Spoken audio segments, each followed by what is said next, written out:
नमस्ते, मेरा नाम है निशांत उपाध्याय। मैं आपका भोर के संवाद का होस्ट हूँ। अभी कुछ ही सेकंड पहले दरअसल यहाँ कुछ समस्या आई थी नेटवर्क में और इस वजह से मैं बाहर चला गया और अंदर नहीं आ पाया। उसके लिए मैं आपसे क्षमा मांगता हूँ। तो आज का भोर का संवाद हम शुरू करते हैं। आज हमारे जो अतिथि हैं, जो हमारे गेस्ट हैं, जिनसे हमारी बातचीत होने वाली है कविता के सिलसिले में, साहित्य के सिलसिले में, और आप भी अपने सवाल पूछेंगे। उनका नाम है नीलोत्पल जी। नीलोत्पल जी उज्जैन से संबंध रखते हैं। उज्जैन उनका शहर है।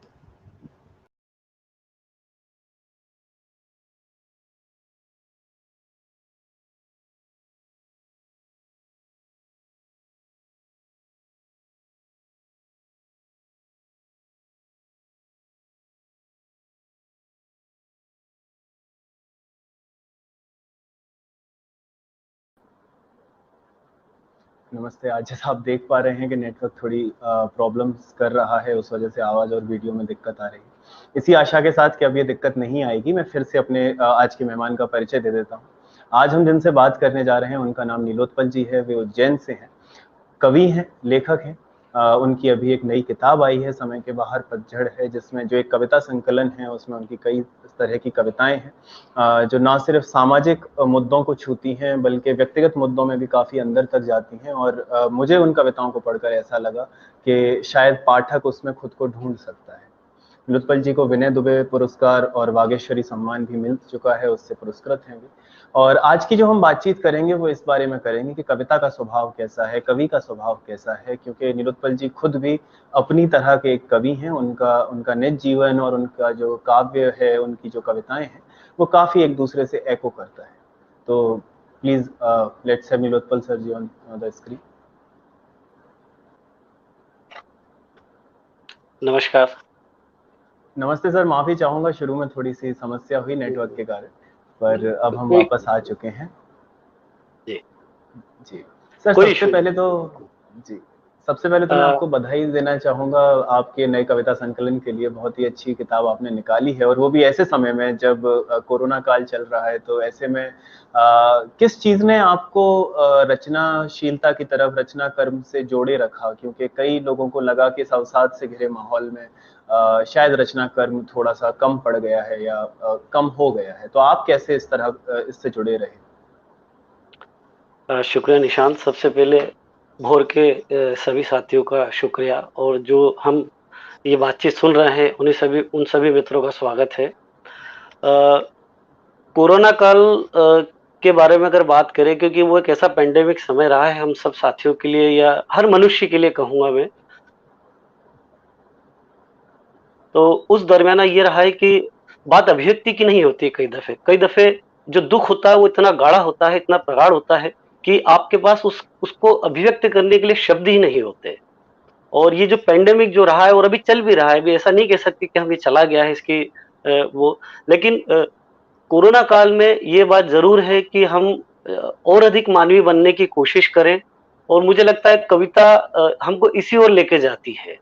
तो ये एक यात्रा का भी वो होता है किसी भी कवि के लिए, कि मतलब कि दुःख के समय वो कैसे अपने आप को देख पा रहा है, या अपने समाज को, अपनी जगह को, अपने लोगों को, उनके दुःख को अब वो अभिव्यक्त करना भी एक कई बार बहुत रिस्क भी हो जाता है। उस तरह से किसी चीज़ को अभिव्यक्त करना, उसके खतरे भी अपने तरह के हैं। तो मुझे ऐसा लगता है कि कई दफ़े कवि को थोड़ी खामोशी भी रखनी चाहिए। लेकिन पैंडेमिक के समय हम मनुष्य की संवेदना के साथ शामिल हो सकते हैं। हम एक चुप्पी के साथ भी शामिल हो सकते हैं, हम शब्दों के साथ भी शामिल हो सकते हैं।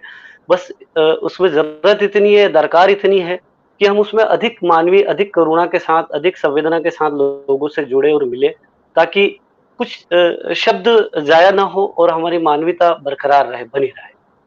तो ये थोड़ा-सा मुझे लगता है अवसाद हम सब मित्रों के बीच रहा होगा।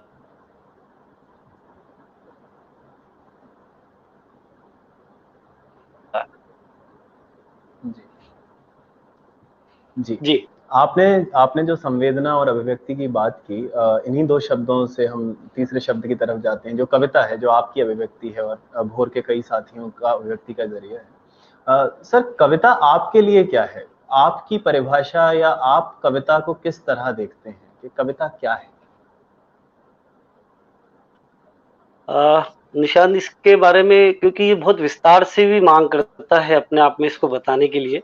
वो इसलिए कि कोई भी कवि जब आरंभिक दौर में होता है, जब उसका निर्माण हो रहा होता है या उसकी संरचना बन रही होती है, तो मुझे ऐसा लगता है कि वो शुरुआती दौर में पूरी मुकम्मल तौर पे तय नहीं कर सकता कि मैं आगे चल के इस यात्रा को कंटिन्यू रखूँगा, इस यात्रा में आगे बढ़ूँगा अ, और सृजनात्मक कार्यों में आगे। पर होता ऐसा है कि जैसे इसको एक उदाहरण से हम समझें जैसे कि जैसे मान लो कोई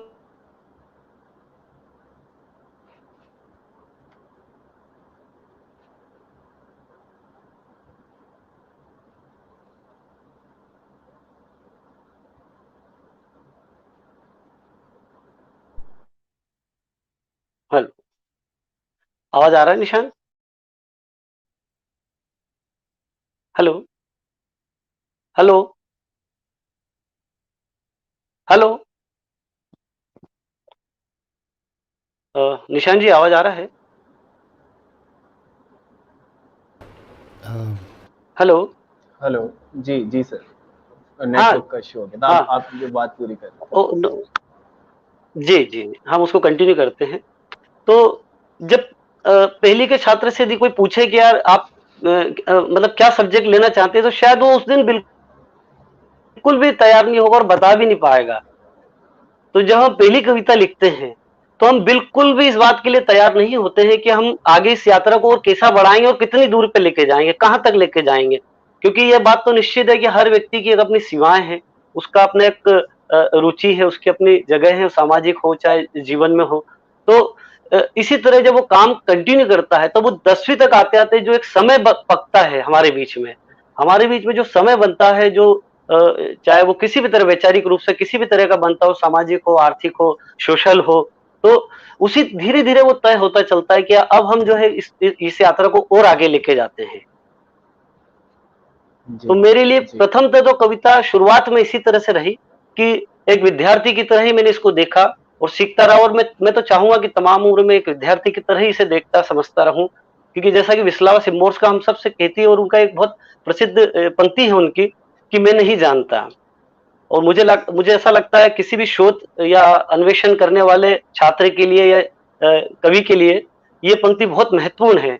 इसका अर्थ इस तरह से भी खुलता है कि मैं नहीं जानता, अर्थात हम अभी और जानने के लिए प्रेरित होना है हमें। हमें अभी-अभी और यात्रा तय करनी है हमें।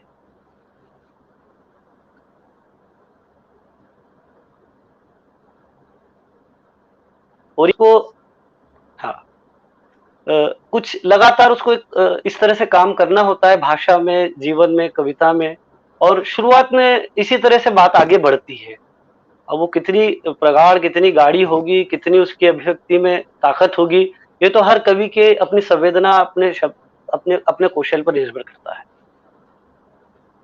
जी। लगभग ये शुरुआत सर। मानी जा सकती है। तो जी, जी हाँ, जी।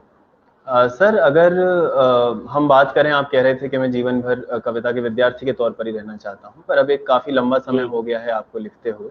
कविता के बारे में एक चीज जी, जो हमेशा से विवादास्पद रही है, वो कविता के नियम या कविता के जरूरी अंग कि ये तो होना चाहिए या ये नहीं होना चाहिए। पर क्या आपको ऐसा लगता है कि कविता का कोई भी एक ऐसा अंग है, चाहे वो लय हो या वो तुकबंदी हो, कुछ भी हो सकता है, कि कविता में ये तो हुँ, अपरिहार्य हुँ। है कि कविता में यह एक चीज होनी चाहिए? क्या इस तरह की कोई चीज आपने अपने अन्वेषण में पाई कि कविता में कम से कम यह तो हमेशा होना चाहिए, आपकी जो परिभाषा है? जी। वैसे तो मेरा शुरुआत से ही मानना है, और अभी भी बहुत इसको मैं बहुत पुख्ता तौर पे कह सकता हूँ मैं अपने लिए ये, क्योंकि अक्सर बात व्यक्तिगत भी होती है। क्योंकि हम किसी पाठक के लिए, किसी कवि के लिए कोई दावा सिद्ध नहीं कर सकते, और ये कभी भी संभव भी नहीं होगा, क्योंकि हर कवि को अपने तरह से विकसित होना होता है। तो मेरे लिए जो अपनी यात्रा का जो मुझे मूल दिखा, वो ये है कि आप उसके भीतर अपने कविताओं में कितनी मानवीय संवेदना और कितनी करुणा है। ये मेरे मूल तत्व में हमेशा रहा है मेरी कविता में। क्योंकि उसके बिना मुझे नहीं लगता कि कोई भी यात्रा, क्योंकि हम जब धूमिल के शब्द में कहते हैं कि भाषा जो है या कविता जो है आदमी होने की तमीज़ है, तो ये पंक्ति सहसा नहीं कही गई है। इसके पीछे बहुत बड़ा दर्शन है। बहुत बड़ा एक हमको एक पूरा सिनेरियो दिखता है कि भा हमने कैसे कविता को मतलब एक मनुष्य के तौर पे पाया और हम उसको लगातार अपने भीतर एक संवेदना और करुणा के उस पे स्तर पे काम करते चले जा रहे हैं। तो ये मुझे लगता है बहुत अनिवार्य अंग है किसी भी कविता का। होना ही चाहिए शायद, मुझे ऐसा लगता है। दावा नहीं है, पर होना चाहिए इस तरह से। जी। जी। आपने जो बात हुँ। की संवेदना और करुणा की, ये ना सिर्फ व्यक्तिगत होकर कविता में सामाजिक रूप में भी आती है। सामाजिक संवेदनाएँ, जी। सामाजिक करुणाएँ। तो जो आज का हमारा भारतीय समाज है, मैं वैश्विक समाज की बात ना करके आज के भारतीय समाज में हुँ। कविता और कवि की क्या प्रतिबद्धताएँ, क्या ज़िम्मेदारियाँ आप देखते हैं कि क्या प्रतिबद्धताएँ हैं समाज के प्रति, किस तरह की ज़िम्मेदारी है कविता और कवि?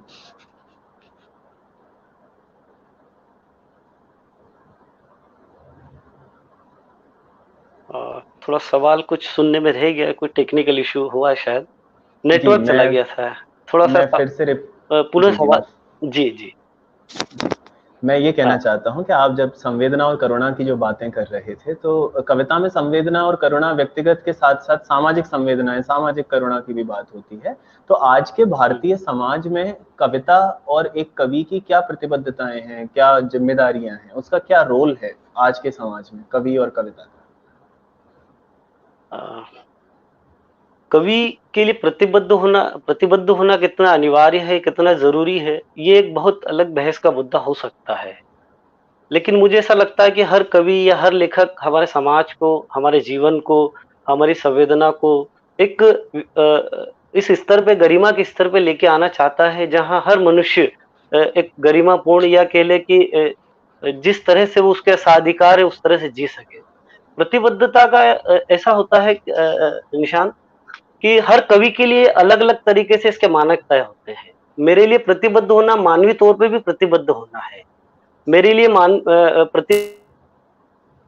प्रतिबद्ध होना शब्दों के लिए भी प्रतिबद्ध होना है। जीवन के लिए भी मुझे प्रतिबद्ध होना पड़ता है, कि जैसे अगर हम अब आप इसको भारतीय उसमें देखें, क्योंकि भारतीय जो कविताएँ हैं, वो कई स्तरों पे काम करती है, जिसमें राजनीति हमारे इसमें बहुत मुख्य रूप से शामिल है कविता में। आप देखेंगे बहुत से कवि ऐसे हैं जो राजनीतिक उसपे लेकिन इसको अगर इसको एक कवि के बतौर देखें हम, तो हम हैं क्या दरअसल? हम क्या काम कर रहे हैं हमारे समय में? हम क्या कविता इसलिए लिख रहे हैं कि उसको लिख के रख लें, या हम अ, किस पैमाने के कवि होते हैं जो कहते हैं मतलब मैं राजनीतिक कविताएँ नहीं लिखता, मैं उससे थोड़ा दूर रहता हूँ। तो मैं ऐसे कवि के लिए विश्लावा की एक पंक्ति कहना चाहता हूँ, कि जो ये कहता है कि मैं राजनीति नहीं करता, दरअसल ये पंक्ति भी राजनीति से ही प्रेरित है अपने आप में। तो कवि उससे परे नहीं हो सकता है, क्योंकि हमारा सामाजिक और आर्थिक जो हमारा सामाजिक परिवेश है, जो हमारा सोशल स्ट्रक्चर है, वो लगभग इसी पे खड़ा हुआ है। आज अगर हम कहीं देखते हैं तो सीधे उस राजनीति की ओर देखते हैं जो हमारे जीवन का निर्धारण निर्धारण करती है, जिसमें तरह-तरह की सुविधाएँ भी शामिल हो सकती है, अधिकार शामिल हो सकते हैं।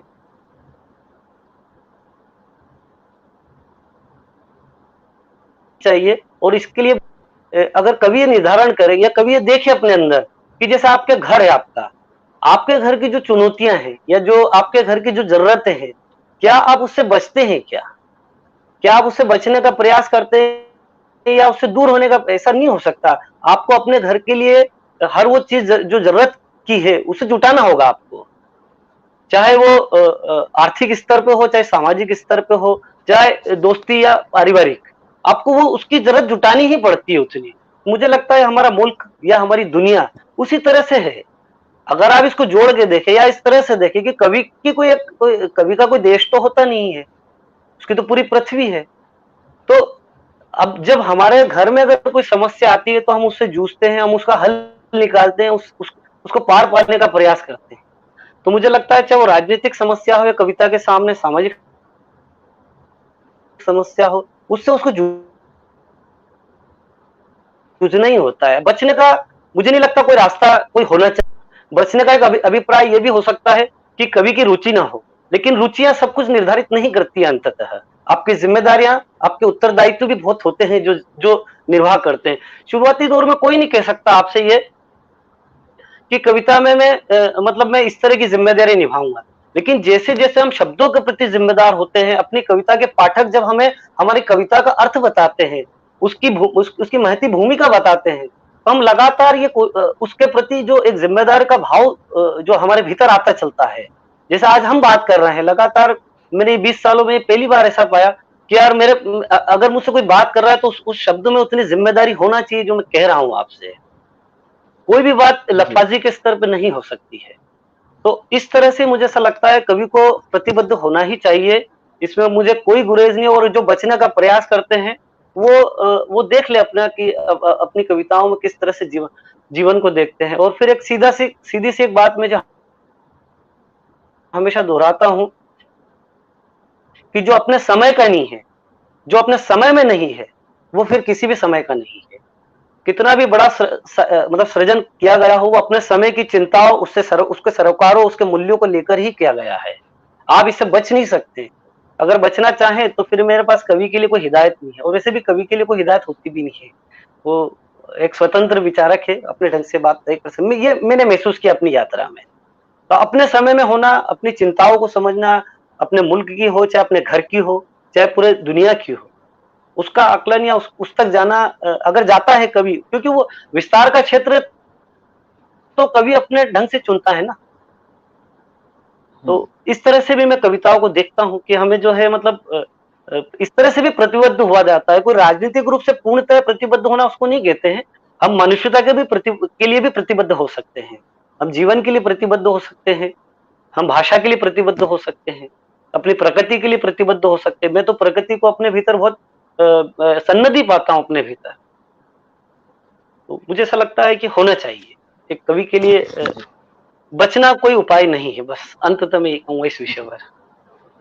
जी, आपकी इस बात से मेरे मन में दो सवाल आए। मैं उन सवालों तक जाऊं उससे पहले ऑडियंस से एक सवाल आया है, उसे लेते हैं। सतीश जी पूछ रहे हैं, जब हम भारतीय समाज के और कवि के बारे में बोलते हैं तो क्या हम मेजरली हिंदी कवियों की बात कर रहे हैं?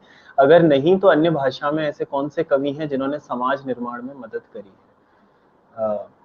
इस पर आप क्या कहना चाहेंगे? जी, सवाल अच्छा है। मैं इसमें एक दो बात कहना चाहता हूँ अपने मित्र को कि समाज निर्माण क्या होता है। कवि की जो भूमिका होती है ना, वो प्रत्यक्ष नहीं दिखती है कभी आपको। कवि या लेखक की जो भूमिका होती है, वो लिख देने के बाद वो समाज में जिस तरह से वो जाती है, विचार जिस तरह से जाता है और जिस तरह से उसको पाठक ग्रहण करता है, यही कवि का काम होता है। कभी आपको कभी विजुअल में या लेखक कभी आपको विजुअल नहीं दिखेगा, उसकी भूमिका आपको प्रत्यक्ष एकदम नजर नहीं आएगी। वो अपना काम सवालों और चिंताओं के जरिए करता है। और जहां तक हिंदी कवि अन्य सोशल स्ट्रक्चर की बात करें हम दूसरे अन्य भाषा के कवियों में, तो हिंदी कवियों में तो हमारे यहाँ ढेरों उदाहरण हैं। चंद्रकांत देवताले जी को ले लीजिए आप, चाहे एक बेहद राजनीति के प्रतिबद्ध कवि रहे हैं वो।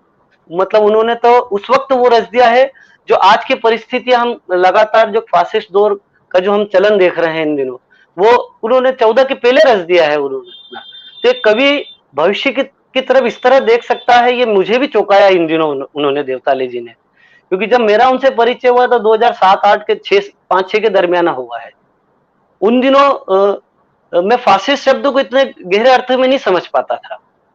लेकिन जब चाहे वो हिटलर का समय रहा हो चाहे वो, तो उस समय को हम इतना जी नहीं सकते ना, हम उसको खाली पढ़ ही सकते थे केवल। लेकिन जब आपके दैनंदिन के अनुभव में आता है कि आपकी अभिव्यक्ति पे हमले हो रहे हैं, आपको लगातार रोका जा रहा है बोलने से, जैसे कल ही ट्विटर पे FIR हुई है, मतलब कहने दीजिए आप पाठक को या पब्लिक को अपनी बात कहने दीजिए। जब तक तो वो कहेगा नहीं तो आप जनता की आवाज कैसे समझेंगे? एक जनता की, एक आम आदमी की क्या आवाज है? शासक को यही तो सुनना होता है अंततः। अब हिंदी कवि की तो मतलब हम मुक्तिबोध से लेकर रघुवीर सहाय से लेके कुंवर नारायण हो, जिन्होंने एक तरह की बहुत सोशल रिफॉर्म की कविता लिखी है कुंवर नारायण ने। तो अगर हम उनमें दर्शन भी देख सकते हैं, कुंवर नारायण की कविताओं में बहुत अद्भुत ढंग से वो प्रकट होता है। मुक्तिबोध को ले लीजिए, बहुत अद्भुत रूप से सोशल स्ट्रक्चर का उन्होंने सुधारने का काम किया है। देवताली जी को ले लीजिए, बिल्कुल एक कवि को वो हमेशा कहते थे कि जासूस की तरह होना चाहिए।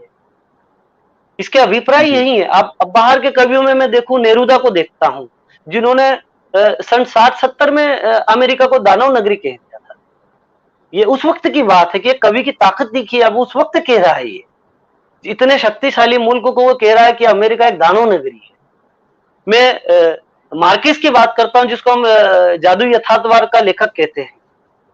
फिदेल कास्त्रो के लिए उन्होंने प्रचार किया है, उन्होंने उस राजनीतिक तौर पर उनका प्रचार किया है फिदेल कास्त्रो का।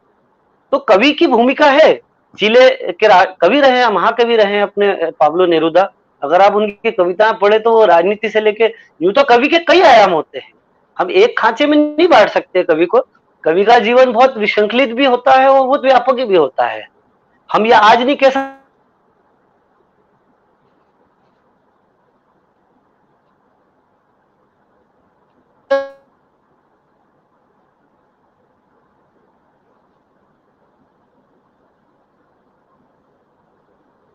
हो रहा हूं, हो सकता है मेरा कल विस्तार का।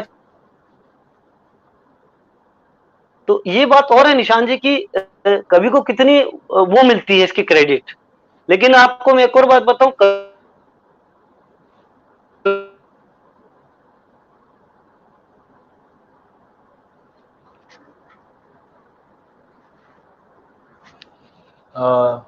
लगता है सर का नेटवर्क थोड़ा सा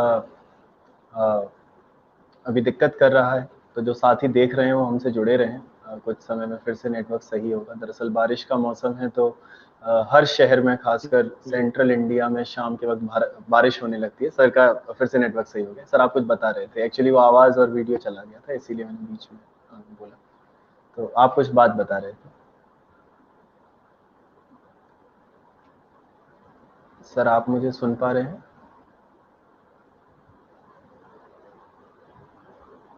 हेलो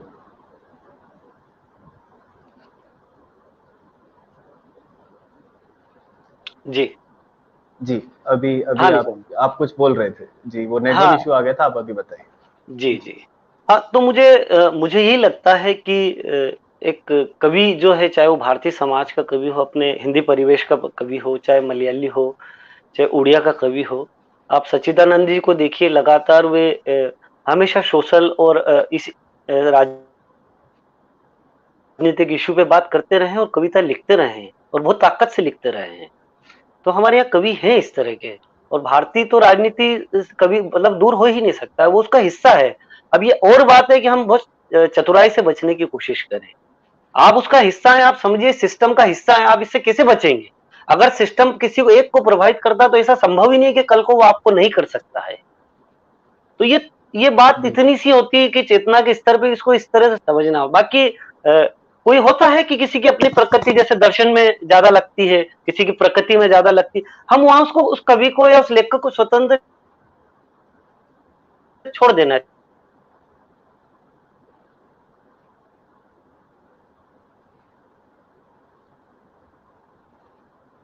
सर आपका नेटवर्क शायद फिर से चला गया है। आप एक काम कर सकते हैं, आप अपना वीडियो ऑफ कर सकते हैं सर। एक कैम का ऑप्शन होगा आपके मोबाइल स्क्रीन में नीचे, तो कुछ समय के लिए जब तक नेटवर्क सही नहीं आ रहा है आप उस कैम बटन को बंद भी कर सकते हैं। या अभी तो नेटवर्क चल रहा है, अगली बार अगर ऐसा जाता है तो मैं आपको बता दूंगा, जिससे आवाज आती रहेगी, कम से कम बातचीत में खलल नहीं पड़ेगा। ये कौन सा cam button? Okay, cam button जी। मैं अगले प्रश्न की तरफ आता हूँ, इसी से जुड़ा हुआ एक प्रश्न है। जो आप बात कर रहे हैं अतिराष्ट्रवादिता, अगर उसे हम हल्के शब्दों में कहें, इस फासीवादी दौर को, कि एक अतिराष्ट्रवादी माहौल बनाया जा रहा है, हाइपर नेशनलिज्म का माहौल है, तो इसकी तरफ भी कलाकार, कुछ सर्टेन कलाकार अपना योगदान दे रहे हैं, उस तरह की कविताएं लिख रहे हैं, उस तरह की बातें कर रहे हैं। तो अतिराष्ट्रवादिता या राष्ट्रवाद ये किस तरह से किसी भी कला को और खास तौर पर कविता को किस तरह से प्रभावित करता है? क्या संबंध है इस तरह के अतिराष्ट्रवाद और एक कला में? क्योंकि काफी दूर दूर खड़े दिखाई देते हैं ये दो। मुझे जहां तक याद आता है, रविन्द्रनाथ टैगोर की एक पंक्ति है राष्ट्रवाद के विषय में। उन्होंने राष्ट्रवाद को कोड़ कहा है, कोड़ कहा है। इसके अभिप्राय ये है कि अगर हम इसकी परतें खोलें या इस पर बात करें, कोड़ क्यों कहा है उन्होंने? आवाज आ रही है? जी जी बिल्कुल आ रही है, आप बताइए। जी, आवाज आ रही है? जी जी आ रही है सर। उनके कहने का अर्थ ये था जी, तो रविन्द्रनाथ जी के कहने का एक अर्थ ये भी था कि जो छद्म राष्ट्रवाद है, हम हमारी देशभक्ति कैसे साबित करेगा, कोई व्यक्ति किस तरह से साबित करेगा, क्या उसके पैमाने, क्या कोई राजनीतिक पार्टियां तय करेगी, क्या हम मुल्क में शांति से रह के अपनी अपनी नागरिकता को तय नहीं कर सकते, क्या हमें ये दिखाना ही अनिवार्य है कि हम आपके खिलाफ अगर असहमति का स्वर उठाते हैं किसी भी इशू को लेकर असहमतियां हो सकती है, जैसा आप मुझसे कह सकते हैं कि मतलब आपकी कविता को लेकर मेरे भीतर ये असहमतियां, ये मुझे ऐसा लगा है जो आपने विचार व्यक्त किए मैं इससे असहमत होता हूँ, तो ये तो एक स्वतंत्रता हुई ना आपकी अपने पाठक की या लेखक दूसरे कवि की, और इसका तो स्वागत ही होना चाहिए हमेशा। तो जब इस तरह से हम राष्ट्रवाद को देखते, राष्ट्रवाद है क्या, मतलब अब अगर सीरिया के कवि की मैं बात करूं, निज़ार कब्बानी की, जब वो कहते हैं कि मिट्टी की सुगंध जो है, मेरे लिए तो वो भी राष्ट्रवाद है। मातृभूमि की जो सुगंध आती है जब बारिश की पहली बूंद गिरती है, और जो मिट्टी की जो महक आती है मुझ तक, वो भी मेरे लिए राष्ट्रवाद है। वो कहते हैं, इस तरह से अभिव्यक्त करते हैं अपने देशभक्ति को। तो कोई एक पैमाना नहीं है, और अगर कोई इसको लेके पैमाने बना रहा है तो हमारा ये एक नैतिक जिम्मा कह लो, या कह लो कि कवि के बतौर हमारे जो सोशल हम जब जीवन जीते हैं तो हम उसके अधिकार को भी समझते हैं, हम एक नागरिक के अधिकार को भी समझते हैं। तो हम ये कह सकते हैं कि इस तरह से क्यों कहा जाता है कि आपको जो है इस फला तरीके से जो अगर आप होंगे तभी आप राष्ट्रवादी होंगे, तभी आप मतलब जो है देश के लिए, अन्यथा फिर वो हम जो देख ही रहे हैं इन दिनों जो परिभाषा गढ़ी गई है, नक्सल, अर्बन नक्सल, साहित्य के नक्सल, इस तरह की असहमति कभी भी नकली इस तरह के वाक्य नहीं है ये। जी जी, आपको असहमति का सम्मान करना, जी हेलो, मतलब मुझे लगता है आपको असहमति का सम्मान करना चाहिए, और वो असहमति होगी तभी होना ही चाहिए। मतलब अगर वो लोकतंत्र में अगर असहमति का सम्मान नहीं है तो आप समझिए कि केवल विपक्ष को खतरा नहीं है, आपकी नागरिकता को भी कहीं ना कहीं वो प्रभावित करती है। जैसा गांधी जी कहते थे कि हमेशा एक व्यक्ति को इस तरह से भी देखना चाहिए कि वो अपने परिवार से किस तरह मिलता है और एक मित्र से कैसे मिलता है। यदि उनकी एक बात मुझे याद आती है कि अगर वो एक कहीं पे किसी होटल में थे तो उन्होंने कहा था कि ये जो एक व्यक्ति है, अगर ये होटल के उस वेटर से अच्छा व्यवहार करता है तो समझिए कि ये एक ठीक इंसान है। तो एक इंसान होने के पैमाने भी हमारे बने हुए, ऐसा नहीं है जहां हम ऊपर से लेकर नीचे तक हर मनुष्य को एक ही तरह का देखते हैं। पैसा कोई पैमाना नहीं है, पैसे के पैमाने तो फिर वो अलग ढंग से उसको निर्धारित किया जाएगा आर्थिक सर्वेक्षण के हिसाब से, पर मुझे ऐसा लगता है सामाजिक स्तर पर हम सब समान हैं, हर मनुष्य समान है वहां पर। इतनी जो पिछले कुछ मिनट में बातें हुई खासकर सरकार और समाज और प्रतिबद्धताएं के बारे में, आपकी कविता में मैंने आपका अभी पिछला जो कविता संकलन आया उसे भी पढ़ा, एक पुरानी किताब भी पढ़ी जो कुछ वर्ष पहले आई। आपकी कविताओं में आक्रोश, आपकी कविताओं में जो गुस्सा है, नाराजगी है, उसका एक अंडरटोन है, वो बड़े सुंदर बिंबों और सुंदर भाषा में सॉफ्टली आता है, कविता का टोन बहुत हार्श नहीं होता है। उससे मेरे मन में ये मेरा इंटरप्रिटेशन है, हो सकता है कि ऐसा ना हो, पर मुझे एक पाठक के तौर पर ये लगा। पर साथ ही साथ मेरा एक कवि के तौर पर सवाल आता है कि क्या काव्य सौंदर्य के कारण हमें हमेशा कविता में चाहे आक्रोश हो, ईर्ष्या हो, नफरत हो, जो थोड़े तीव्र सुर वाली भावनाएं हैं, तीव्र सुर वाली संवेदनाएं हैं, क्या हमेशा उन्हें काव्य सौंदर्य के लिए टोन डाउन करना जरूरी है, या एक कवि अपनी रुचि के हिसाब से अपनी कविता को आक्रोश में थोड़ी तीखी, थोड़े तेज सुर की, थोड़े उस तरह के शब्द और बिंबों के सहारे जो बहुत सुंदर ना हो, क्या उस तरह से भी आक्रोश व्यक्त किया जा सकता है, या काव्य सौंदर्य ऊपर है और उसके बाद हम क्या व्यक्त करना चाहते हैं वो नीचे है? आप कैसे देखते हैं? बिल्कुल ठीक सवाल है निशांत ये। एक्चुअली मुझे ऐसा लगता है हर कवि का एक, आपने कहा कि मैंने सॉफ्ट, सर आपकी आवाज फिर से चली गई, आप कुछ समय के लिए कैमरा बंद कर सकते हैं, उसे बस एक बार दबा दीजिए तो कैमरा बंद हो जाएगा और आपका ऑडियो अच्छे से आएगा। तो मेरा ये कहना है इसमें कि कवि कोई भी हो, चाहे आप हो, हम हो, ये तो तय हो ही नहीं सकता निशांत कभी भी कि आप किस तरह, अगर मैं उस तरह से अभिव्यक्त करता हूं तो आप भी लगभग वैसा ही कीजिए। ये कोई अनुकरण नहीं है। पहली बात, कविता किसी का अनुकरण नहीं होती है, वो एक स्वतंत्र चेतना है और उस चेतना में ही आपको अपनी बात कहनी है। तो ये मुझे हर कवि से ये बात में जब भी होती है बात कि वो अपनी स्वतंत्र चेतना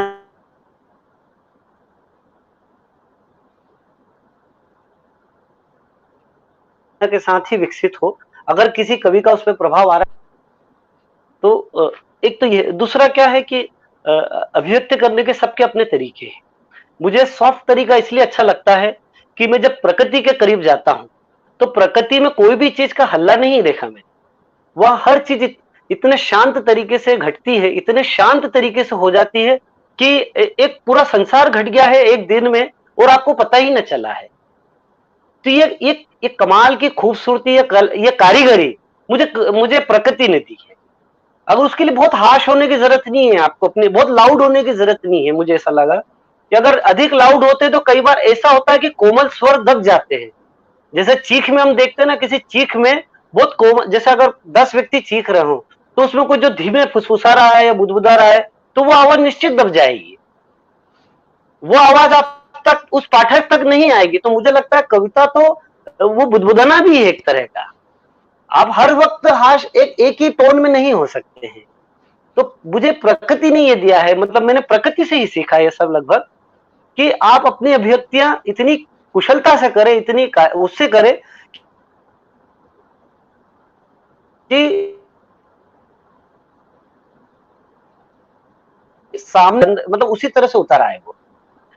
मैं इसको कला का नैसर्गिक रूप कहता हूं मैं।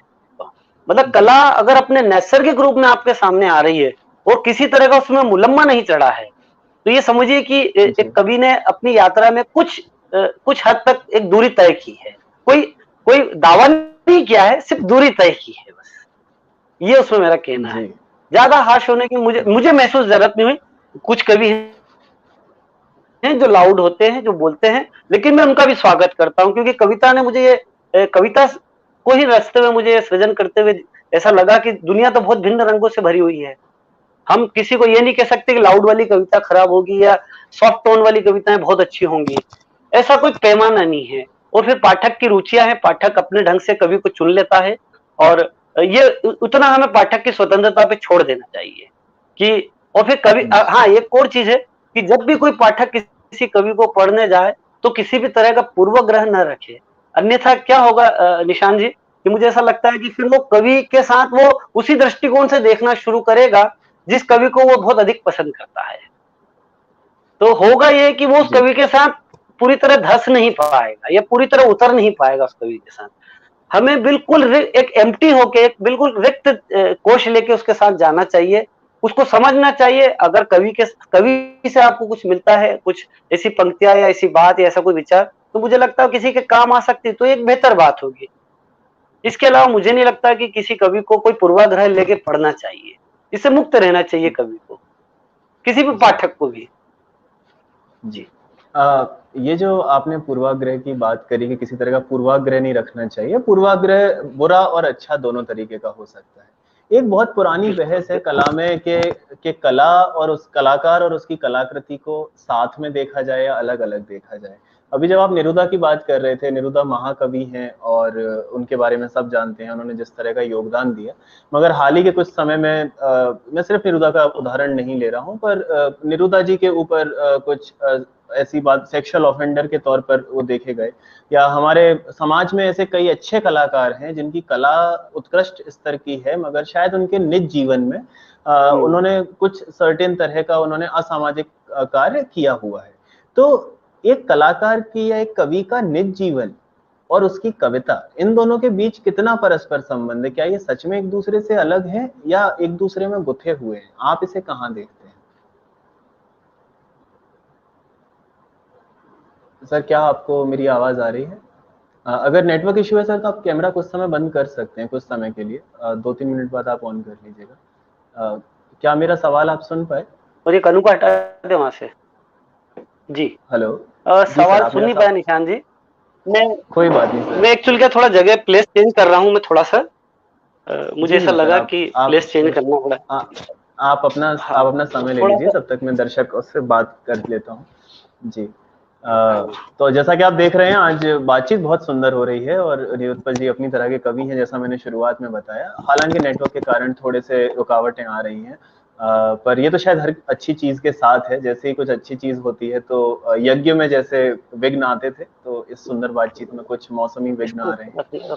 पर जब तक सर सेट करते हैं, तब तक मैं आप लोगों से कहना चाहूंगा कि अगर आपके कोई सवाल हैं, आप उन सवालों को जरूर पूछिए कमेंट्स में, और वो हम तक लाए जाएंगे हमारी बैकएंड टीम के द्वारा, हमारे प्रोड्यूसर के द्वारा।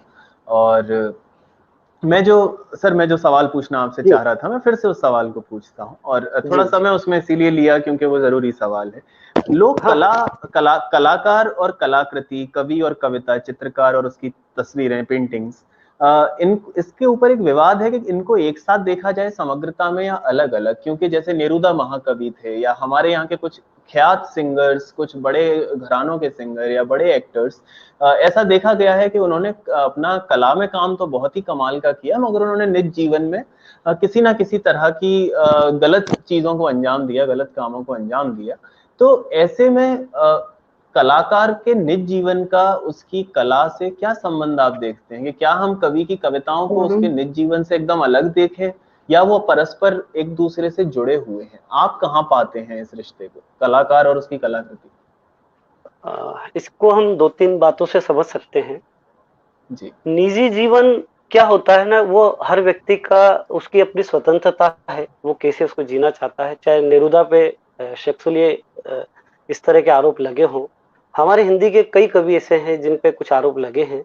मैं इसको थोड़ा नरेंजन के माध्यम से आपको समझाना चाहता हूँ। हमारे हिंदी के बहुत प्रतिष्ठित कवि हैं जिनके 6-7 संग्रह है कविता के। उनका जो निजी जीवन है, हम दोनों को अलग अलग ढंग से देखने का प्रयास करते हैं और देखते हैं हम कहाँ पहुंचते हैं इस बात से। मैंने जो नरेंद्र जी के जीवन से जो सीखा है, आप उनकी जब कविताओं को देखते हैं तो वो इतने अलहायदा दिखते हैं और इतने जिम्मेदार दिखते हैं कविता में, कि मुझे लगता है कि एक सामान्य औसत व्यक्ति या सामान्य व्यक्ति नहीं होता है इतना। वो हर शब्द के लिए जिम्मेदार है, हर शब्द के लिए प्रतिबद्ध है, हर शब्द के लिए वो एक लंबी यात्रा करते हैं। उस सुदीर्घ यात्रा को हम उनकी कविता के संग्रहों में देख सकते हैं। लेकिन जब हम उनके निजी जीवन पे आते हैं, अगर हम उनके निजी जीवन पे आते हैं, तो आप विश्वास करिए कि हिंदी का ऐसा कवि है जिसने अपने आप को नष्ट करके कविता पाई है। और वो इस तरह से पाई है, वो इस तरह से नष्ट हुए हैं कविता के लिए कि उन्होंने शुरुआत से ये मुझे कहते गुरुज नहीं है, और मैं तो उन पे बहुत फक्र भी करता हूँ और अभिमान भी है मुझे कि वो अभी इन दिनों मेरे शहर में है नरेंद्र जी। काफी शराब पी है उन्होंने, मतलब मुझे ऐसा लगता है कई दफे वो 12-12, 24-24 घंटे नशे में रहे हैं। लेकिन कमाल ये देखिए आप कि उनका नशा शब्दों के प्रति कैसा होता है। वो जो जिसको हम एक दुनियावी दृष्टिकोण से देख रहे हैं कि वो उस व्यक्ति ने जो है दुनिया की, क्योंकि हमारे यहाँ आज भी शराब को बहुत सभ्य हिस्सा नहीं माना जाता है। आज भी अगर कोई व्यक्ति शराब पीता है तो कुछ लोग उसको बिल्कुल बाकायदा कह देते हैं कि यार ये जो है, मतलब, जबकि मुझे लगता है वो उसकी निजी रुचि है, उसके प्रति शौक है उसका अपना। इसको हमें बहुत ज्यादा इशू के तौर पे नहीं देखना चाहिए, क्योंकि अगर आप देखेंगे कुछ मुल्कों में शराब या अपने ये विस्की या किलो की जो ठंडे प्रदेश है, तो वहां तो वाइन, तो वहां तो इसको लेना एक अनिवार्य तौर पे देखा जाता है। क्या आप ऐसे समय में जहां जरूरत है वहां पे इसको लेना, क्या आप उसको ठीक मानेंगे या नहीं मानेंगे? क्योंकि भारतीयता के जो पैमाने हैं, हमारे हिंदुस्तान की सोच के जो पैमाने बहुत जगह पे बहुत पाखंडी भी साबित होते हैं। और आज से कुछ समय पहले किसी ने ये पूछा भी था एक बड़े दार्शनिक से कि अगर आप हिंदुस्तान को एक शब्द में कहना चाहें तो क्या कहेंगे? तो उन्होंने कहा था पाखंड। एक शब्द रखा था, इसकी जगह रिप्लेस किया था शब्दों के लिए कि पाखंड। हम व्यक्ति को उसकी कमजोरी के साथ स्वीकार ही नहीं करते हैं। और यही बात है कि हम जो है एक आवरण लेके जीते हैं कि ये बात सभ्य है और ये बात असभ्य है, ये बात नैतिकता के दायरे में आती है और ये बात नैतिकता के दायरे में नहीं आती है। कविता वो पैमाना बनाती है या कविता वो यात्रा करवाती है एक पाठक को या एक लेखक या एक सामान्य व्यक्ति को, कि जहां आपको आपकी अनैतिकताएं भी देखने का अवसर मिलता है। आपकी जो शराब, जैसे अपने जो नरेंद्र जी है, जिस तरह से वो शराब का सेवन करते हैं और मतलब उन्होंने लगभग नष्ट होके ही वो काम किया है। अब मैंने कई जगह देखा लोग उनसे दूर होते हैं, उनसे चिढ़ते हैं, उन्होंने कार्यक्रमों में भी मतलब इसका सेवन किया है। लेकिन बतौर कलाकार नरेंद्र जी का स्थान मेरी नजर में हमेशा हिंदी कवियों में श्रेष्ठ रहा है। और मैं इन दोनों को इसलिए भी अलग करता हूं कि जो नैतिकताएं हैं, किसी के लिए कुछ है और किसी के लिए कुछ है। आप कोई तय नहीं कर सकते हो अगर कि मतलब ये बात जरूर है कि सार्वजनिक रूप से स्वीकार कर ली गई है कि शराब जो है हमारे समाज के लिए अच्छी नहीं, स्वास्थ्य खराब होता है, इस वजह से वो एक परिचलन में है इस तरह से। लेकिन जब हम किसी कवि को कोई मूल्य चुकाना हो, जैसे अर्नेस्ट हेमिंग्वे कहते थे कि कविता बिना जख्मों के संभव ही नहीं है, या मुक्तिबोध कहते हैं कि कवि बताओ तुम्हारा घाव किधर है, क्योंकि ये इतनी सहज अभिव्यक्तियां हैं, या इतनी सरल बात है कि आप क्या कोई जख्म करने जाएंगे अपने शरीर में, नहीं, वो आपकी तासीर आपके अस्तित्व पे लगा हुआ घाव है, वो आपके जीवन पे लगा हुआ घाव है जो हर दिन रिश्ता है आपके पास, आपकी कविताओं में, आपके शब्दों में।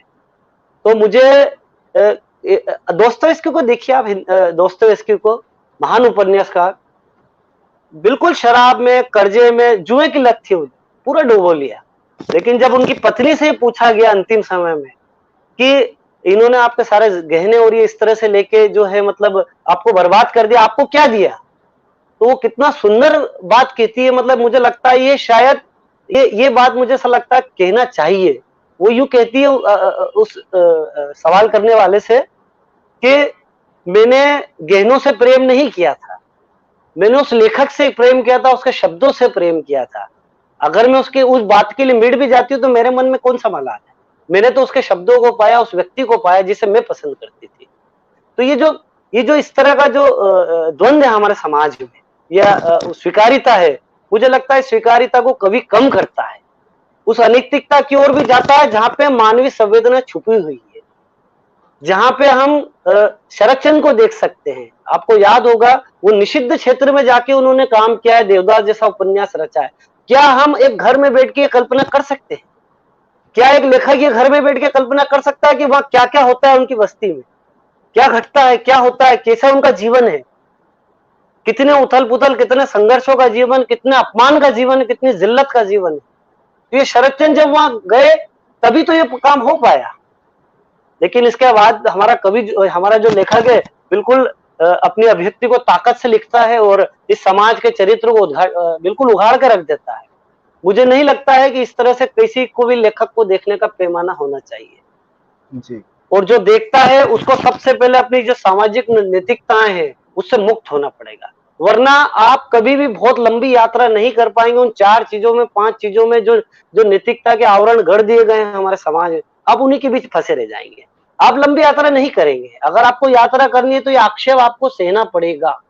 जैसे हमारे शरदचंद्र, हमारे प्रिय कथाकार शरदचंद्र ने सहा है, हमारे प्रिय कवि नरेंद्र जैन ने सहा है।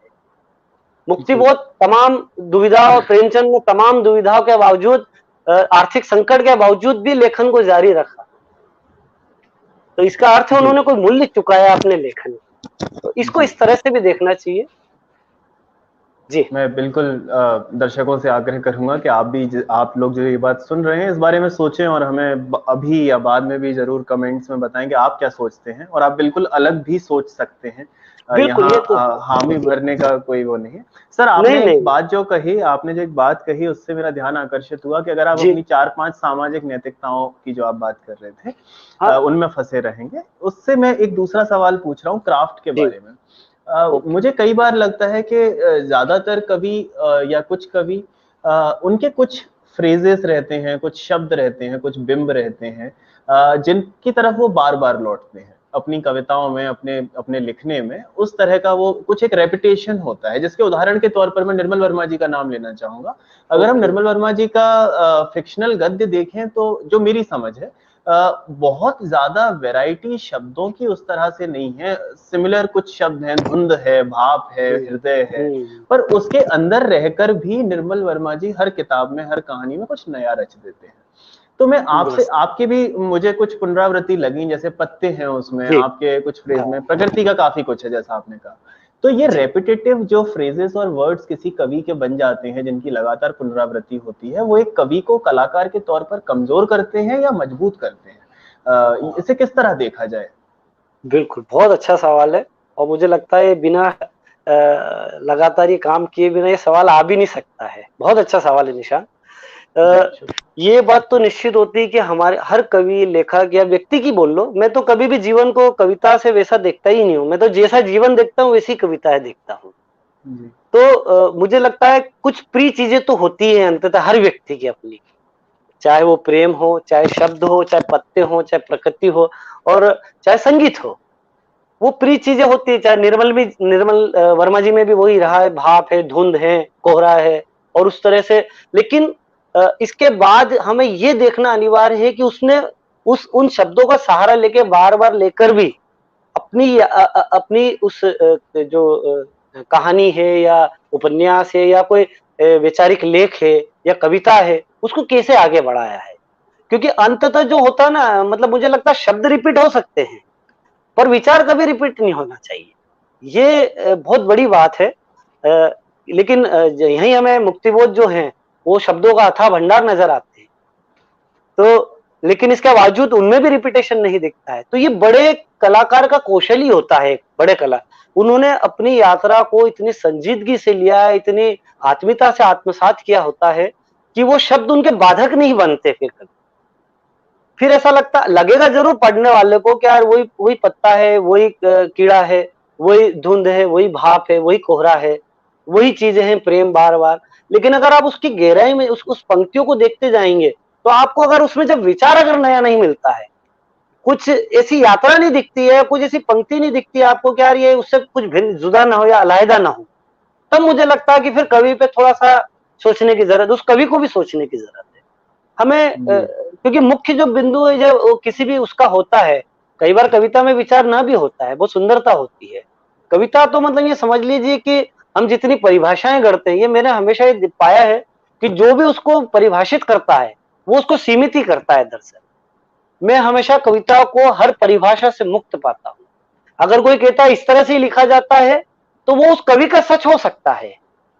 कि अगर निशान जी कहते हैं कि यार मैं इन कविताओं को पढ़ना पसंद करता हूँ, मैं जो है भवानी प्रसाद को पढ़ना पसंद करता हूँ, मैं जो कुंवर नारायण को पढ़ना पसंद करता हूँ, तो ये आपकी अपनी पसंद हो सकती है, आपकी अपनी रुचि हो सकती है, या आप उस तरह से लिखते हैं तो ये आपकी अपनी चॉइस, लेकिन वो अंतिम नहीं होगा वो जी। तो मुझे ऐसा लगता है ये छूट हम हर पाठक को भी देनी चाहिए, जीवन में भी देनी चाहिए। मैं फिर कह रहा हूँ, ये बार बार रिपीट करता हूँ अपने जीवन में, वो खुद में भी दोहराता हूँ, न कविता अलग है न जीवन अलग है। अगर हमने कुछ शब्द कुछ प्रतीक चुन लिए हैं तो एक सजग कवि को उन बिंबों को उन शब्दों को चुनौती देते रहना चाहिए, एक जगह नहीं रुकना चाहिए। अगर एक जगह रुके तो निश्चित ये बात सच है कि जैसे मैं इन दिनों जो मैं अपनी जो वैचारिक यात्रा कर रहा हूँ कविता में, आप जो तीसरा संग्रह चूंकि आपने पढ़ा है और जिन मित्रों ने पढ़ा है या जो पढ़ेंगे भविष्य में और चौथा देखेंगे, तो मुझे ऐसा लगता है दोनों के बीच बहुत अंतराल आपको नजर आएगा। आपको जहां मैं एक तरफ प्रकृति की ओर गया हूं, उसी प्रकृति के रास्ते से मैंने एक और नए जीवन को देखने का प्रयास किया है, जिसमें राजनीति भी है, जिसमें सोशल भी है। तो मुझे ऐसा लगता है कि एक लेखक को या कवि को या कलाकार को लगातार बढ़ते रहना चाहिए और अपनी चीजों को चुनौती देते रहना चाहिए। जी सर, क्योंकि समय थोड़ा कम है, मैं अपने 2 सवाल और रखूंगा आपके आगे। उन 2 सवालों पर आता हूँ। पहला सवाल, जैसे आपने अभी ये कहा कि एक वैचारिक यात्रा जो आपकी चल रही है और उसमें एक बदलाव दिखेगा कविताओं में। जब हम लिखना शुरू करते हैं, या मैं अपनी बात करूं, जिन भी रास्तों से होता हुआ मैं कविता में धीमे धीमे आ रहा हूं, कहा जाता है कि एक कवि की अपनी मौलिक भाषा होनी चाहिए, एक लेखक की अपनी भाषा होनी चाहिए। पर मुझे यहाँ एक द्वंद्व खड़ा दिखाई देता है कि जैसे जैसे लेखक हर घंटे, हर मिनट, हर दिन, हर सप्ताह, हर साल बदलेगा, उसकी भाषा भी बदलती जाएगी, क्योंकि भाषा तो बहुत ही फ्लेक्सिबल है। तो बिल्कुल, फिर यहाँ कैसी दृष्टि रखनी चाहिए? क्या भाषा को टूटने देना चाहिए, या इसका कोई और अर्थ है कि कवि को अपनी भाषा ढूंढनी चाहिए? थोड़ा इस पर आप अपनी तरफ से प्रकाश डालें। भाषा भी और विचार भी, मैं दोनों के लिए बात कहूंगा। अब अभिव्यक्ति के खतरे उठाने ही होंगे, तोड़ने होंगे सारे मठ और गढ़। इसका सीधा अभिप्राय यही है कि आपको लगातार हर कवि, लेखक, कलाकार, और मैं फिर कह रहा हूँ, मैं जीवन भी शामिल करूंगा कि आपको लगातार अपने भीतर उत्खनन करते रहना चाहिए। आप अगर लगातार करते हैं तो आपको भाषा नए संग्रह में या नई कविता में आपको अलग भी दिख सकती है। आप बिल्कुल भी इससे वो ना होइए कि मैं पुरानी भाषा मुझसे छूट रही है। मोह छूट जाना चाहिए, भाषा छूट जाना चाहिए। नए का आना इसलिए जरूरी है, अगर वो नया आएगा नहीं तो आपको ये पता नहीं चलेगा अपनी, क्योंकि कविता की यात्रा बहुत लंबी और सुदीर्घ यात्रा है। आप पहले दिन ये नहीं कह सकते कि आप कवि हो गए हैं।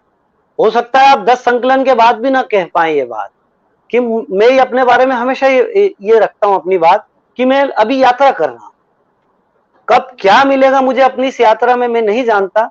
जैसे जैसे परिस्थितियां बनती हैं हमारे सामने, जैसे जैसे हमारा निर्माण होता है कवि या लेखक या जीवन का, वैसे वैसे हमारी भाषा भी बदलती है, और उस भाषा को बदलना ही चाहिए।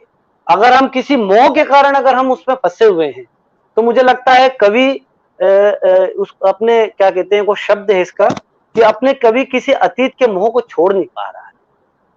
और ये जो मोह है, ये कभी बहुत दुखदायी हो सकता है आपके लिए, एक लेखक कलाकार के भविष्य के लिए दुखदायी होता है। और मौलिकता, मुझे लगता है मौलिकता पे बहुत बहस हुई है हमारे समय में। कुछ लोगों को लगता है मौलिकता होती है, कुछ लोगों को लगता है मौलिकता जैसी कोई चीज नहीं, एक भ्रामक शब्द है। मुझे लगता है कि जीवन जो है वो तमाम चीजों से मिला हुआ संपुजय है। जैसे मैं अरुण कमल की भाषा में या उनकी कविता की 2 पंक्तियों में बात कहूं, कि सारा लोहा उन लोगों का, अपनी केवल धार। तो एक कवि केवल वो धार ही विकसित कर सकता है अपने भीतर, और उस धार को लगातार विकसित होते रहना चाहिए।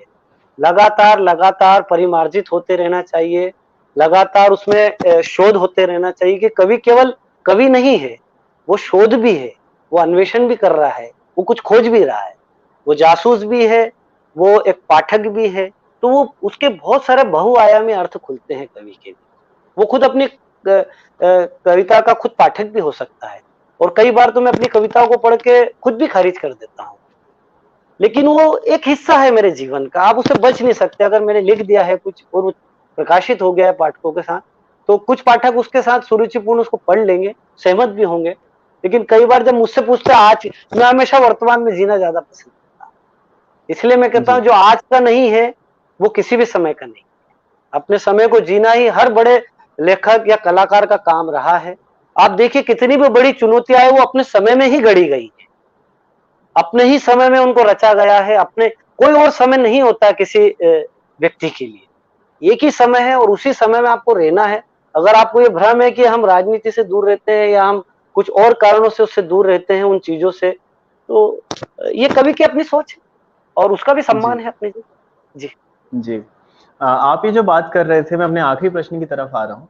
आप ये जो बात जो आपने कहा, उठाने ही पड़ेंगे अभिव्यक्ति के खतरे, तोड़ने पड़ेंगे मठ, और जो बाकी शब्द, वॉल्ट विटमैन जो अमेरिकन पोइट थे, जिन्हें फादर ऑफ फ्री वर्ड्स भी कहा जाता है, मैं हाल ही के दिनों में उनका अनुवाद कर रहा हूँ। उनकी एक लाइन मुझे बड़ा बार बार अपनी तरफ बुलाती है, let there be no traditions after me. मेरे बाद कोई रवायत मेरे पीछे नहीं होनी चाहिए, मुझसे फॉलो नहीं होना चाहिए।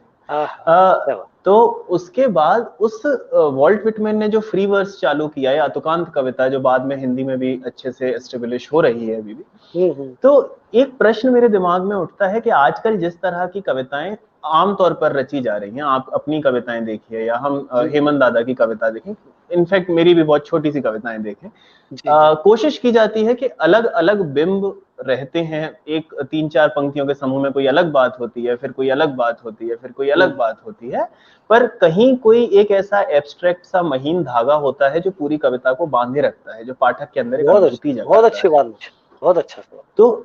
तो उस अनुभूति को कवि कैसे पकड़ के रखे, आप कैसे उसको एक राह पर रख पाते हैं? क्योंकि जब हम अन्यतर बिंबों की तरफ जा रहे होते हैं, तो कविता का कोई एक मूल भावना, कोई एक मूल संवेदना, उस तक उसे कैसे पकड़े रहते हैं? क्या ये सिर्फ एडिटिंग की वजह से है या कोई और चीजें ध्यान में रखनी होती है? ये मैं यंग साथियों के लिए पूछ रहा था। जी जी जी। सब चीजों के पीछे जो बात है, जैसे उन्होंने कहा था कि मेरे पीछे कुछ हो ना, जैसा विटमैन ने कहा है, बहुत बड़े कवि है और जिनको कविता का बहुत बड़ा पितृ पुरुष भी कहा जाता है। अमेरिका के तो बहुत बड़े ही कवि हैं वो। इसका एक बहुत अच्छा अर्थ ये है कि वो ये चाहते हैं कि हर कवि अपने तरह से विकसित हो। हर कवि अपना एक मौलिक या मौलिक, तो फिर वही बात है, भ्रामक शब्द भी लगता है कभी कभी कभी के, क्योंकि जो वैचारिक जो चीजें हैं वो द्वंद्व से भी बहुत बड़ी भरी हुई है। जैसा एडम जगायस्की अपने अपने लिए कहते हैं कि कविता जो है अंतर्विरोधों पर चलती है। मतलब आज आपके लिए हो सकता है, जैसे आप हर व्यक्ति अपने भीतर ये झांक के देखे और विचार करे कि बचपन से हम जिन चीजों को लेके चल रहे थे, आज क्या वो बातें हमारे लिए उतनी मायने रखती हैं, क्या आज भी उनकी उतनी सच्चाई है, या हम उससे आगे बढ़ गए, है ना? ऐसा होता है ना कि कई बार हम किसी चीज की कुछ भूमिका बना लेते हैं या कुछ विचार बना लेते हैं, लेकिन वो कुछ समय बाद वो टूट जाता है। हमको लगता है कि यार नहीं यार, इससे हम जो है विसंकलित हो गए हैं, इससे हम टूट, ये अब हमारे जीवन में उतना उपयोगी नहीं रहा, है ना? तो यंगस्टर के लिए जैसे न्यूकोरनार पारा की भी बहुत अच्छी कविता है। वो उसका जो अर्थ है वो ये कहता है कि किसी भी लेखक के लिए एक ही शर्त है अनिवार्य तौर पर, और वो ये है कि उसको उस कोरे कागज को बहुत बेहतर ढंग से, बहुत सृजनात्मक ढंग से रचना है उसमें। इसके अलावा मेरी कोई सलाह नहीं है एक लेखक और कवि के लिए। तो मुझे लगता है कि किसी को भी, किसी भी लेखक, यंगस्टर हो चाहे हम भी बढ़ ही रहे हैं, अभी भी लगातार काम कर ही रहे हैं हम सब मित्र लोग, तो उसके लिए कोई सलाह नहीं है मेरे पास। मैं सिर्फ इतना ही कहूंगा कि वो करते रहें, निरंतरता से करते रहें, और जिन जिन चीजों को वो अपनी रुचियों से संलग्न पाते हैं, जिन जिन चीजों को अपने भीतर प्रवेश करवाते हैं, उनको आने दीजिए, उनका स्वागत कीजिए, और उस दिशा में आगे बढ़िए। एक अपना स्टैंड रखिए क्लियर कि यार मैं इस दिशा में आगे बढ़ रहा हूँ और मेरी कविता इस दिशा की यात्रा कर रही। आप कभी भी, निशान जी, कोई भी कवि शुरुआत में तय नहीं कर सकता। अगर वो कोई तय करने बैठा है तो समझिए वो अपने कवि होने को खत्म कर रहा है, वो अपने कवि होने को सीमित कर रहा है। उसको बढ़ने दीजिए, उसको लगातार खुद से जूझने दीजिए, संघर्ष करने दीजिए एक युवा कवि को। और कोई सलाह नहीं रखे, पढ़े, जितना पढ़ सकता है पढ़े, भिन्न भिन्न कवियों को पढ़े, भिन्न भिन्न चीजों को पढ़े, विचारों को। और होता यही है कि हर एक मनुष्य का जो जटिल निर्माण होता है, कविता भी एक कवि का ऐसे ही जटिल निर्माण करती है। आज आप पढ़ रहे हैं, कल जैसे मैंने शुरुआत में अज्ञेय को पढ़ा और मैंने उस अज्ञेय से यात्रा को आगे बढ़ाया। मैंने कई कवियों को पढ़ा, नेरुदा तक आया, फिर अभी और तमाम वर्तमान के हमारे कवियों पे आता हूँ, नए कवियों पे। तो भाषा तो एक ऐसी ऐसी चीज है ना, जो हर समय काल, एक हर दशक या 5 साल के बाद उसका एक नया स्वरूप हमको नए लेखकों से देखने को मिलता ही मिलता है। मतलब मैं अपने नए कवियों को देखता हूँ तो मुझे बहुत सीखने को मिलता है अपने मित्रों को देखकर। तो इस तरह से कोई कोई गेट ना बनाए, कोई दरवाजा ना खड़ा करे अपने साथ, आवाजाही बनी रहना चाहिए। और कविता का तो सीधा, या कला का तो सीधा संबंध इस बात से कि जब तक आप दरवाजा तोड़ेंगे नहीं, कोई द्वार तोड़ेंगे नहीं, तो आप पार भी नहीं जा पाएंगे किसी चीज के। तो सभी युवा मित्र लगातार काम करें, जो भी चीज आपके जीवन में, चाहे आपकी रुचि ही बाधा क्यों ना बन रही हो, उसको पार करें। जी। और पढ़िए, आप जिन भी मित्रों को पढ़ना चाहते हैं लगातार पढ़िए, आपकी रुचि के अनुसार पढ़िए। और रुचियां तो देखो ऐसा है कि वो समय के साथ स्टेब्लिश होती है, बदलती हैं। हम जो है युवावस्था के बाद हम एक प्रौढ़ अवस्था में भी वही सेम विचार लेके नहीं जी सकते। उस वक्त हमारी जरूरत है, हमारा समय हमसे कुछ और मांग करता है, तो हम उसको समझें। तो कविता भी लगभग ऐसी ही यात्रा करती है। जी, मुझे लगता है आपके जवाब ने जिस समाप्ति की ओर हमारा संवाद जा रहा था उसे बहुत ही खूबसूरत अंत दे दिया है। बाकी सर फेसबुक पर हैं, मैं अपने दर्शकों को बता दूं कि अगर आप जुड़ना चाहते हैं तो फेसबुक पर जुड़ सकते हैं। और मैं सलाह दूंगा कि फेसबुक या इंस्टा पर जुड़ने से बेहतर इनके कविता संकलन पढ़ें, उस तरह से कवि को जाने। बाकी सर आने के लिए बहुत शुक्रिया। मुझे पता है कि आप बहुत ही कम इस तरह का कुछ करते हैं, पर आपने इतने शॉर्ट नोटिस पर मान लिया, तो उसके लिए बहुत ही शुक्रिया। बिल्कुल शुक्रिया। और भोर का संवाद इसी तरह से सृजनात्मक काम करते रहे और तमाम कवि लेखकों से रूबरू होते रहे, जिससे पाठक को या एक नए लेखक को भी सीखने को मिलता रहे और हम जैसों को भी सीखने को मिलता रहे। ये श्रृंखला चलती रहे इन्हीं शुभकामना के साथ। जी सर बिल्कुल कोशिश करेंगे। थैंक यू सो मच आने के लिए। आपसे मिलता हूँ मैं बहुत जल्द। जी। ओके ठीक। जी सर। तो आप सभी ने सुना अभी नीलोत्पल जी को कि वो किस तरह से कविता के बारे में, अपनी रुचियों के बारे में बता रहे थे, प्रतिबद्धताओं के बारे में बता रहे थे, और जाते जाते हमें ये भी बताया कि एक नए लेखक को, वो चाहे युवा हो या उनकी उम्र प्रौढ़ता की ओर हो, एक युवा लेखक को किस तरह से निर्वहन करना चाहिए अपनी जिम्मेदारियों का, उस बारे में बातचीत की। जब हम इतनी युवा लेखकों की बात करते हैं तो कल के लिए मेरे पास एक खबर है। कल और परसों शाम 7:30 बजे कला कबाब और किस्से के इसी चैनल पर हुनरिस्तान का कार्यक्रम किया जाएगा। यह साप्ताहिक कार्यक्रम हर सप्ताह होता है और इसमें अलग अलग लोग आकर अपना हुनर दिखाते हैं, अपनी कविताएं पढ़ते हैं, अपना लिखा हुआ सुनाते हैं। कल और परसों के कार्यक्रम में खास बात यह है कि भोर पोइट्री वर्कशॉप, जिसका मैं मेंटोर हूं, जहां हम लोगों से कविता के बारे में बातचीत करते हैं, सीखते हैं, सिखाते हैं। कल और परसों भोर के चुनिंदा 9-10 कवि अपनी अपनी रचनाएं लेके आपके सामने आएंगे और सुनाएंगे। कल शाम 7:30 बजे, परसों शाम 7:30 बजे मैं भी रहूंगा, शायद 1-2 कविताएं मैं भी अपनी सुनाऊंगा। तो आप सब लोग जरूर आएं और इस चीज को शेयर करें। भोर के संवाद में हम लगातार कोशिश कर रहे हैं आपके लिए अच्छी बातें, अच्छा वार्तालाप लाने की। तो अगर आपको हमारा काम पसंद आता है तो आप 2-3 मिनट लीजिए और व्हाट्सएप, फेसबुक पर इस चीज को फैला दीजिए, क्योंकि ये सिर्फ मेरा या हमारी टीम का नहीं है, ये आप सभी का संवाद है, सभी जुड़े हुए हैं। तो इसी आशा के साथ कि मैं कल और परसों आपको फिर देखूंगा, फिर से मुलाकात होती है अगले किसी अतिथि के साथ। तब तक के लिए नमस्कार।